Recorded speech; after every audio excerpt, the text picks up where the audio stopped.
What's good, everybody? It's your boy, O'Shea Duke Jackson, back at it again with another episode of the Celebrity Junk. Kel Mitchell wanted to get some clout, so he took his ass over there to Club Shay Shay. And again, so many brothers is really on Club Shay Shay's jock and stuff like that.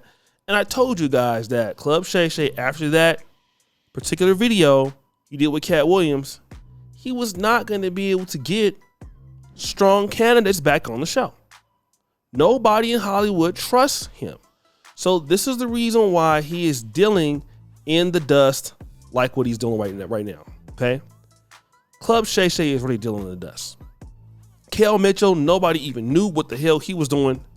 Didn't even care about what he was doing. But all we know now is that Club Shay Shay, all we know now is that Kel Mitchell came on and said a lot of interesting things about his ex-wife, Taisha Hampton. Now, the first thing I want to do, I want to play the first parts of what he said. Then we're going to come back. Ended up telling me that the baby that was aborted wasn't mine. You are immediately married within a lie already. Yeah. You know what I'm saying? So the marriage was never the same after that, was it? No, it was. This is at the beginning. You know what I'm saying? This is right at the beginning. And so within that process, She probably should have kept that to herself. and well, you know, I'm glad she didn't. And so within that process, with that being known, it was just like, yo, with even in being, you know, the pregnancy, she almost died within the pregnancy. So that was a hard time too. Right. It was a lot. You know, it was other times she had gotten pregnant, other things, and it just got to a point. She had gotten pregnant again? Yeah. While y'all were together? Yeah. And it wasn't you? Not with me. Ah, come on, Kel. It wasn't me. It wasn't. And you stuck around? Yeah, I stuck around. But here's the thing. These were things that were being revealed. You know. She telling you this? No. How do you find this out? I want to know how you found this out. You read a letter, you got to it through the phone? Yeah, okay. All right. So how that one went, there was a thing where we weren't having sex anymore, and we weren't doing anything anymore. Because you weren't having sex. Clearly she was. yeah, it's just because of I knew what was going on. Right. And I was like, yo, what is even happening? You're not coming home. You're not doing all these different things. And y'all married, she not coming home. Yeah. But then this was, you know, back then. Yeah. We praying for her now. It's all good. Yeah. But this is what the process of what I was going through. Oh, right? yeah. And so now as this is going on, there was a time, get some more soda. Now I need something stronger than soda, Kel. You telling me that right here. Go ahead, brother. I mean, you had one, you aborted that, but that wasn't yours. She told you didn't know you had one of your own, and Yeah. Well, yeah. There was a situation where there was a guy, you know, and I had a feeling, you know what I mean, that she was Did you know him? Talking to somebody. It was one of her friends that used to come over, right? And, you know, I was working a lot, you know what I mean? So it was one of those situations. And so I was dropping off the kids, you know, and, you know, didn't go to work, and you know how I go. And so one day I decided where I was like, yeah, I'm going to take the car and just kind of like go searching where she might be, because she ain't come home.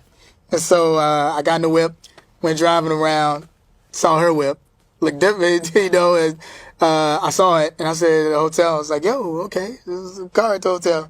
I go to the lobby, you know what I mean, I go walk into the lobby. Turns out dude just come walking down the lobby about to go to the car, you know, my car, and then she was driving, you know what I mean? And I'm like, oh, okay, what's up? Take me upstairs. Let's go to the elevator, let's go together. You know what I mean? And he's like, oh, okay, cool. You know what I mean? We go up, we don't need to fight, let's go. Yeah. Because I already know what it is. Right. So we go up. Of course, she's surprised. Oh, you know, within the room. And, you know, we walk in. You know, I walk in there, and I'm just like, hey, okay, so this is what's going on. Okay, cool. You know what I mean? All right, and this is what you're doing? Okay, so, and I walk out. Because I'm like, I'm not about to fight over someone that... she already made a decision. Yeah, you made your decision. We done been through it. Did she like come out and let me explain? Yeah. What did that explain? Offer without explanation. Explain. I'll go to the car. After I went to the car, then there was this, I was like, yo, I need to go back And I went back because now I was like, well, I felt disrespected, so now I need to go do something. I'm going back, so then I'm going back up there. Cops came, everybody came up at that point. And I remember this cop told me, he said, hey, yo, I seen this type of woman, this situation. You need to get out of this situation. You know what I mean? Need to get out of this situation. Like, you know, like a goofy, still stayed around. You know what I mean? We said we was trying to make it work for the kids. You know what I mean? Trying to make it work for the kids. But it just wasn't working out. You know what I mean? Trying to make it work. And she ended up getting pregnant by another guy. Now, how that situation happened was that I was at the hospital. She had a sickle cell trait. So she ended up, you know, I'm thinking it's that. We go in there and the doctor comes in and says, yeah, so you lost the baby. And I was just like, hey, yo, what? You lost the baby? And I'm like, oh, I know that's not mine. And so I lost the baby and and I'm like, okay, so she was pregnant at that time. And this was just like, what was going on? You know what I mean? Within the relationship. That was rough, but then it's also doing movies, doing TV shows, doing all these things as this is going on, not really telling anybody anything. Right. I wasn't telling my parents, telling my family what was going on. Right. You know, so now all these situations are happening. And I get to the point where I'm at, 2004. I get a phone call and she's this guy, that she wants to be with. And I was just like, okay, yeah, y'all need to be together.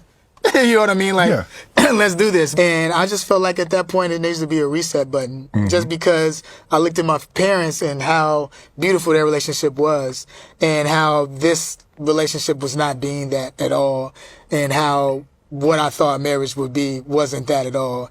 And then even just the navigation of this industry as well and what was going on. And I just wanted to hit an off button at that point. And I felt like that was the answer. Right. At the Sun Hotel in Canada, on the other side of a balcony, I tell people, I heard something tell me, hey, yo, Kel, get into a room, lock the door, and get off this balcony. I know that was God now. But at that time, I said it was a person, but I know it was God. Now the wife has responded, the ex-wife rather. And what she has to say is very interesting. I think, you know what? You get married, you just stay married for the rest of your life. So I figured that I had to accept Kel for who he was because he was my husband.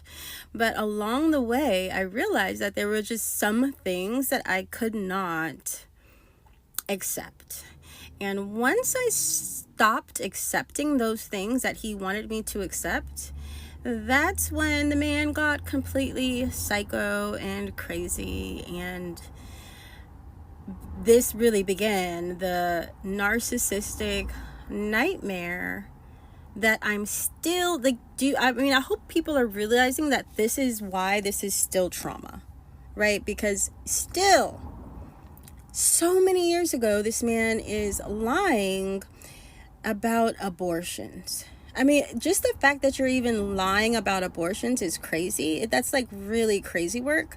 But then also to state that because of these fake abortions or because of cheating, because of me cheating, this man said he wanted to kill himself.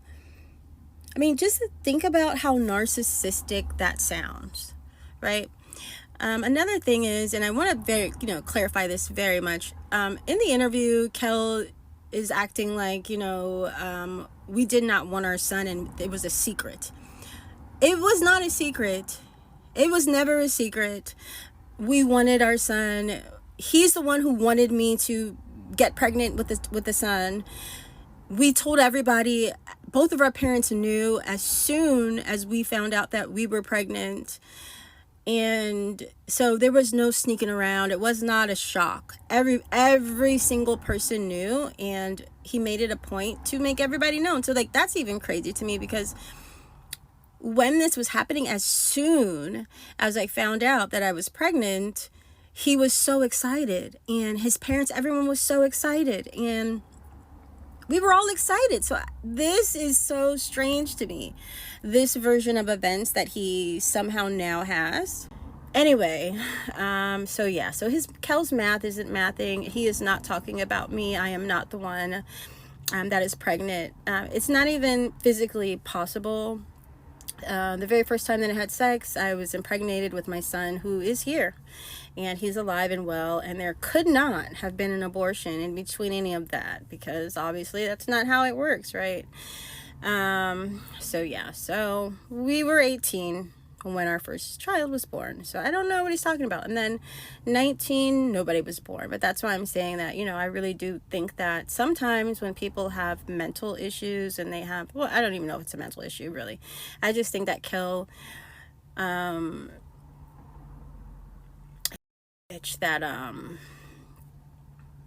he thinks that this is how, like, he stays famous, is to just act like a poor guy with my wife cheating on me. It makes the stuff that he did to myself and our children more tolerable, because I'm such a terrible whore, slutty woman who sleeps around. Like, what are you talking about?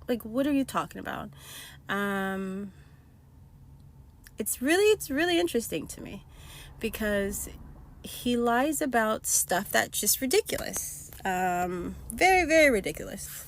And all of this abortions and all this stuff. And the reason why he says all of these things, I think, are because he's a narcissist. And I have done several videos about how narcissists abuse you at your weakest moments. And so one thing that I had to do, and I'm also a mathematician, so I'm always paying attention to patterns, and I had made a journal. In my journal, I realized that, oh my gosh, that Kel physically abuses me anytime I come out of the hospital, because that's when I'm at my weakest.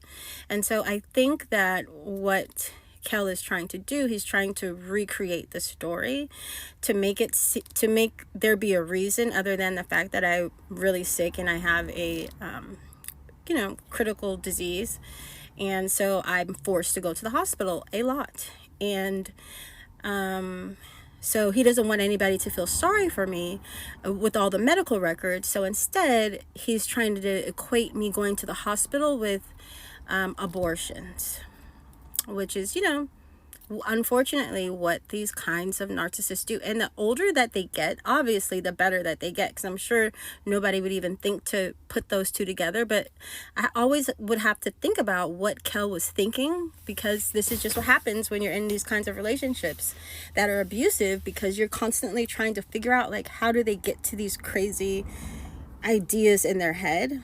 And so you're constantly just trying to figure them out. I don't know. That was just me. I was constantly trying to figure this man out for the majority of our relationship.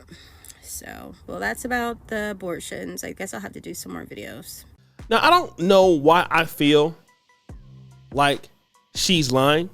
I feel like she's lying. It definitely feels like she's lying, okay? She's also saying that basically, she found him in bed with other men and things like that. And, a whole bunch of other stuff. The daughter's getting involved. Let me just say this, okay? He's moved on in his life. Nobody wants to deal with her, okay? Now, he's handled it very professionally. He's saying, like, look, even after the allegations about what she said about him, he didn't go back and forth with her. He just said, listen, thank you guys for praying for me. Thank you for all the love, all the support, stuff like that. Not saying he's perfect, but I think she's lying. By just looking at her in the goddamn thing. She's lying. I think she's lying. She ain't telling the truth. Now, here's what I'm going to tell you. Guys, you better be careful when you get married and who you marry, okay? Who you are marrying. Who you dealing with. When you get 30 and 40, it can become a little more clear. But man, you just don't know what you are setting yourself up for. And it could end up very dusty in these streets. You don't really know these people like that. All right, I'm just gonna tell you. And not everybody that want to deal with you got good intentions. Men or women. And now it gets ugly like this, where now your kids is taking sides and your kids are saying this, your kids are saying that. I don't think that's what anybody wants, right? Make the right decisions, brothers. Well, guys, what do you think? It's your boy O'Shea Duke Jackson, back at it again with another episode of The Celebrity Drunk. Appreciate for all you just heard, Bell. We're out.